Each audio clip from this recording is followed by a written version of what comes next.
এই গণভোটের বিরুদ্ধে তো আমরা না, গণভোটের বিরুদ্ধে আমরা অবশ্যই ইয়েস। আমরা আগে না ভোটের ক্যাম্পেইন করছিলাম, টোটালটাই মিথ্যা কথা। সাব্বাস বেটা। এটাকে ভিন্নভাবে উপস্থাপন করছে, কারণ এখন এদের আর কোনো হচ্ছে যে আপনার হাতে কোনো এজেন্ডা নাই। একের পর এক অপপ্রচার করা, মানুষকে বিভ্রান্ত করাই এদের আলটিমেটলি কাজ। খতম। তারেক রহমান ওরে নেতা রে।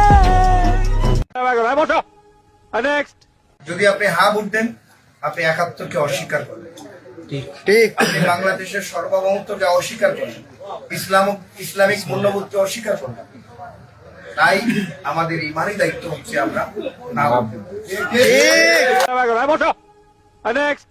আমার মনে হয় যে এই মুহূর্তে গণভোট নামে একটা ফাইজলামি করা, জাতির সাথে একটা তামাশা করা। জাতি চাচ্ছে এখন জাতীয় নির্বাচন, জাতীয় চাচ্ছে ব্যালটের মধ্যে দিয়ে ভোট।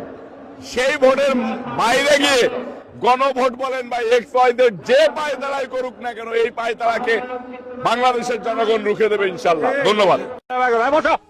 নেক্সট। গণভোট অবৈধ। বিএনপি অনেক উদার মনের পরিচয় দিয়েছে গণভোটে রাজি হয়ে, এই গণভোট অবৈধ।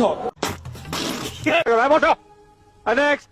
গণভোটে যদি আপনি হ্যাঁ দেন তাহলে থাকবে না সংবিধানে বিসমিল্লাহ। গণভোটে যদি আপনি হ্যাঁ দেন তাহলে থাকবে না পরম করুণাময় আল্লাহ তাআলার প্রতি বিশ্বাস, এই সেন্টেন্সটা। গণভোটে যদি আপনি হ্যাঁ দেন তাহলে ভেঙে পড়বে আমাদের গণতন্ত্র।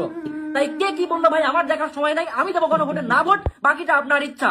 যে ধানের শীষে যেমন সিলটা দিবেন 12 তারিখে, একই সাথে আপনাকে যে দ্বিতীয় ব্যালট পেপারটি দিবে হ্যাঁ এবং না, সেখানে হ্যাঁ এর পক্ষে দয়া করে আপনারা রায় দিবেন। মনে থাকবে তো?